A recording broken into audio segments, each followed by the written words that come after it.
Hello and welcome to 2020. We are so excited that you are part of the community, and we are looking forward to an amazing year together with the children and families of Small World. I thought our first vlog this year would be for the noobs, the Small World, new to Small World children and their families, in hopes that there will be smooth transition into the small world, which may at the moment feel a little bit like a big world, a big wide world to some of the children.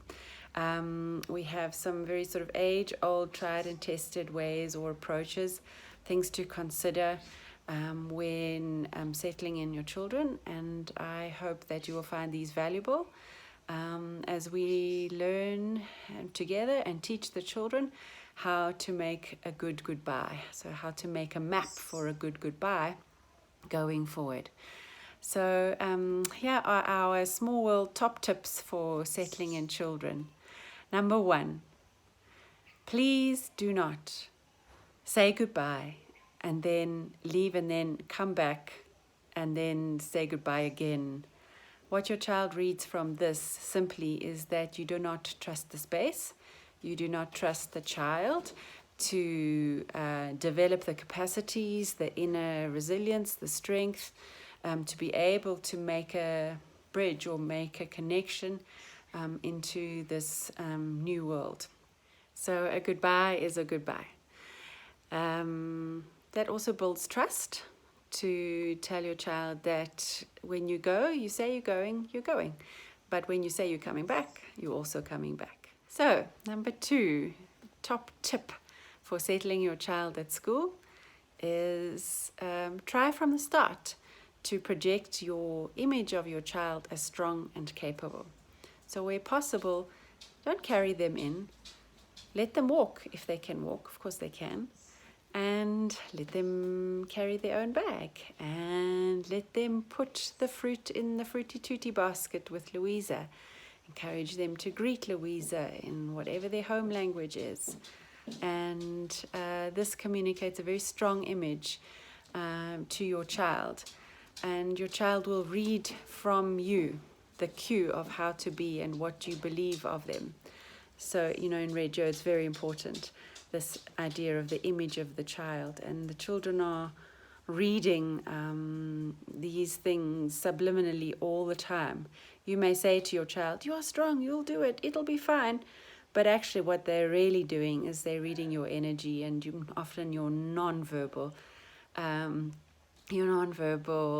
communications sometimes communicate the very opposite.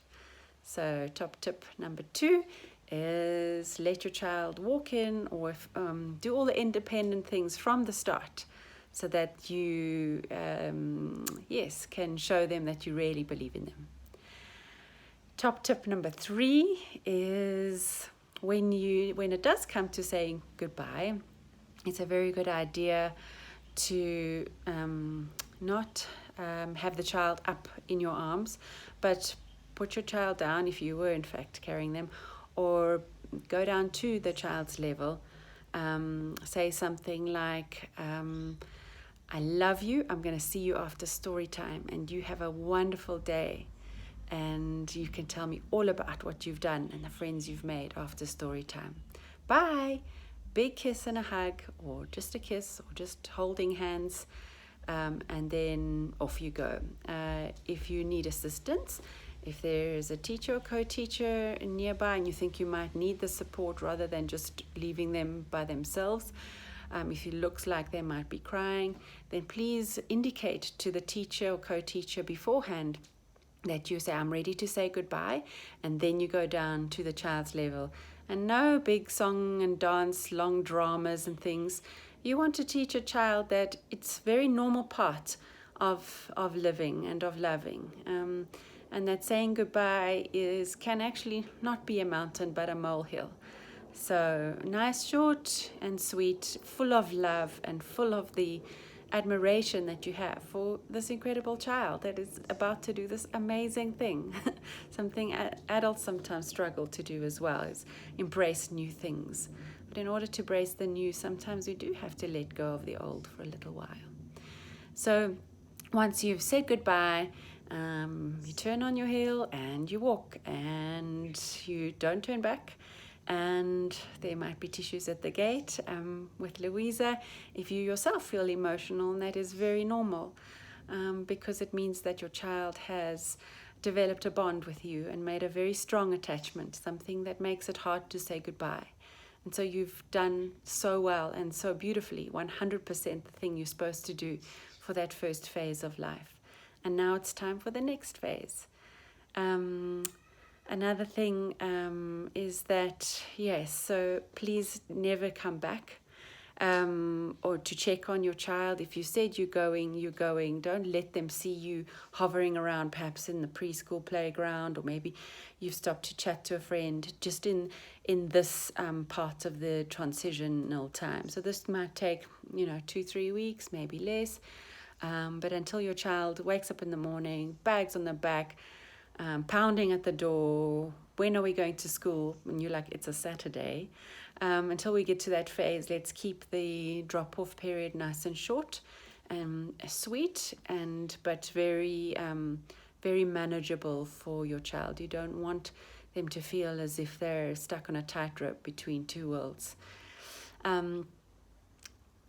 So, top tip number 4, a good settling in routine or making a good goodbye is actually something that actually starts the day before.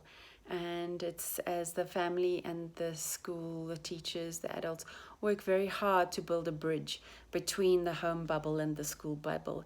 And as that's busy happening, while that's busy happening, we need to keep, like I said, this sort of transition period quite short. However, something that really we found has an enormous impact on making that strong bridge between home and school quite quickly is the value of documentation. So you will have already received a story park, one story park story, and perhaps in these early stages some WhatsApps, and also on your class WhatsApps as well. And these are not just for you, they are for your child as well. And so perhaps the night before in your bedtime routine, you can, let's see what happened at school today, and open up whichever apps, WhatsApp, Story Park, and go through together. And don't only talk about what they did, but go through how they felt. Who's this person sitting next to you? Oh, I'm sorry to hear that person didn't want to share. Maybe next time, or whatever. And just keep things quite sort of growth mindset rather than getting fixed. Oh, you've got no friends. Yes, you're right. Oh dear. So keep things quite fixed, quite fluid. As you reflect, they'll be testing your reaction to their reaction. I hated school, I didn't want to come to school. And then they'll be testing your reaction. Are you worried? Does this make you concerned? And if you do have concerns, then certainly please do speak to the teachers, your manager, playgroup or preschool manager, or me. We've done this for many, many years, and every single child just about settles at Small World, and it happens fairly quickly.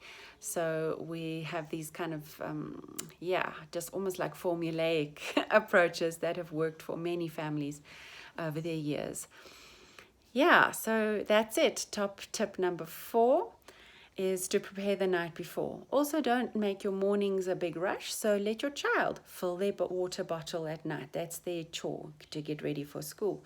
Perhaps it looked like the weather might be cold tomorrow. Let's put in an extra jumper or a jacket or whatever, and let your child go and fetch that. What clothes are you going to wear tomorrow? Okay. And then let them choose their clothes, knowing that it's going to be a hot sunny day or a cold day. And then when you wake up in the morning, those are the clothes they must wear. We're not chopping and changing. That was the decision.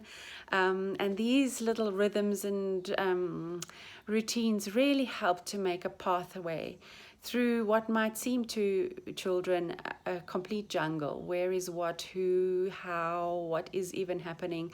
And but children are working very, very hard to make routine, to make pattern, to make a pathway in this jungle, so that in the end it's just a forest, and with many different creatures and lots of homely places and lots of familiar places.